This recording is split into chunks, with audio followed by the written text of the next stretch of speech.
செங்கல்பட்டு மாவட்ட ஆட்சியர் அலுவலகத்தில் 3 அம்ச கோரிக்கைகளை வலியுறுத்தி வருவாய் கிராம உதவியாளர்கள் சங்கத்தினர் உண்ணாவிரத போராட்டத்தில் ஈடுபட்டனர். சிபிஎஸ் சந்தா இறுதித் தொகை வழங்கக் கோரும் கோப்பு, கருணை அடிப்படையில் பணி நியமனம் வழங்கக் கோரும் கோப்பு ஆகியன கடந்த 2 ஆண்டுகளாக தலைமைச் செயலகத்தில் நிலுவையாக உள்ளதாக கூறப்படுகிறது. இதற்கு விரைவில் ஒப்புதல் வழங்க வேண்டும் என்றும், கடந்த டிசம்பர் மாதம் எழுத்துப்பூர்வமாக ஒப்புக்கொண்டபடி அலுவலக உதவியாளருக்கு இணையாக வரையறுக்கப்பட்ட காலமுறை ஊதியம் 15,700 ரூபாய் வழங்க வேண்டும் என்றும் வலியுறுத்தி இந்த உண்ணாவிரத போராட்டம் நடைபெற்றது. தஞ்சாவூர் மாவட்டம் நடுக்காவிரி காவல் நிலையம் முன்பு காவல்துறையை கண்டித்து விஷம் அருந்திய 2 சகோதரிகளில் ஒருவர் பரிதாபமாக பலியானார். நடுக்காவிரியை சேர்ந்த ஐயா தினேஷ் என்பவரை காவல் நிலையத்திற்கு விசாரணைக்காக அழைத்துச் சென்றுள்ளனர். இந்த நிலையில் தனது சகோதரரை விடுவிக்க கோரி அவரது சகோதரிகள் கீர்த்திகா மற்றும் மேனகா இருவரும் காவல் நிலையம் முன்பு விஷம் அருந்தி தற்கொலை முயற்சியில் ஈடுபட்டனர். இதில் கீர்த்திகா உயிரிழந்த நிலையில் மேனகா தீவிர சிகிச்சை பெற்று வருகிறார். தங்களது சகோதரர் மீது தொடர்ந்து ஸ்டாலின் அரசின் ஏவல் துறை பொய் வழக்குகள் போடுவதாக குற்றம் சாட்டி விஷம் அருந்தியது குறிப்பிடத்தக்கது. இலவம் பஞ்சுக்கு 100 ரூபாய் விலை நிர்ணயம் செய்ய வலியுறுத்தி தேனி மாவட்ட ஆட்சியர் அலுவலகத்தை முற்றுகையிட்ட விவசாயிகள் சமையல் செய்து குடியேறும் போராட்டத்தில் ஈடுபட்டனர். கடமலை, மயிலை ஒன்றியத்திற்குட்பட்ட பகுதிகளில் 500 ஹெக்டேர் பரப்பளவில் இலவம் பஞ்சு சாகுபடி செய்யப்பட்டுள்ள நிலையில் உரிய விலை கிடைக்காமல் விவசாயிகள் பாதிப்படைந்துள்ளனர். வியாபாரிகள் மூலம் விலை நிர்ணயம் செய்யப்பட்டதே இதற்கு காரணம் என குற்றம் சாட்டிய விவசாயிகள், ஸ்டாலின் அரசு இலவம் பஞ்சினை நேரடியாக கொள்முதல் செய்து குறைந்தபட்ச ஆதார விலையாக 100 ரூபாய் நிர்ணயிக்க வலியுறுத்தி சமையல் செய்து குடியேறும் போராட்டத்தில் ஈடுபட்டது பரபரப்பை ஏற்படுத்தியது.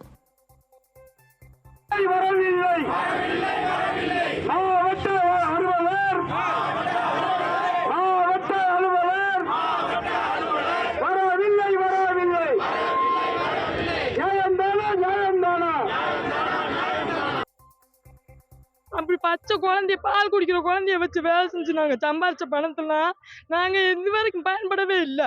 ஏன்டா இது வரைக்கும் நல்லா 100 ரூபாய் வித்துச்சு, இப்போ வந்து 30 ரூபான்றாங்க.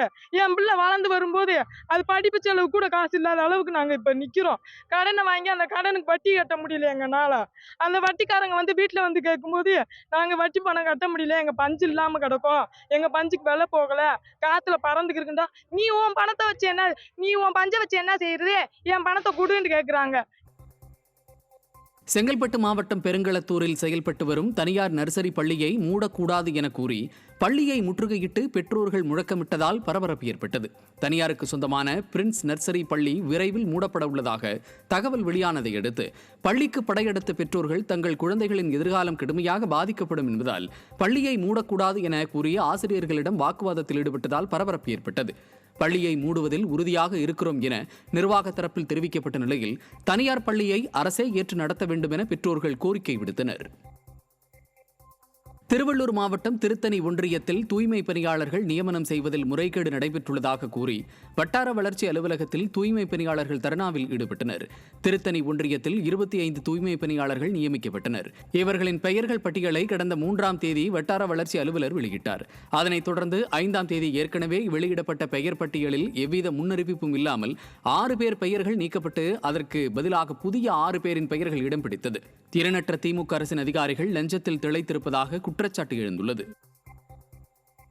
விடியா திமுக அமைச்சர் துரைமுருகன் மாற்றுத்திறனாளிகளை கொச்சைப்படுத்தும் விதமாக நையாண்டி செய்த செயலை கண்டித்து தஞ்சை மாவட்டம் கும்பகோணம் காந்தி பூங்கா முன்பு தமிழ்நாடு அனைத்து வகை மாற்றுத்திறனாளிகள் மற்றும் பாதுகாப்போர் உரிமைகளுக்கான சங்கத்தினர் ஆர்ப்பாட்டத்தில் ஈடுபட்டனர்.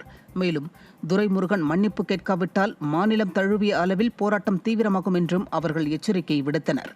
வாய்க்கிழிய சமூக நீதி குறித்து பேசும் ஸ்டாலின் மாற்றுத்திறனாளிகளை கொச்சைப்படுத்திய துரைமுருகன் மீது நடவடிக்கை எடுப்பாரா என மக்கள் கேள்வி எழுப்பியுள்ளனர்.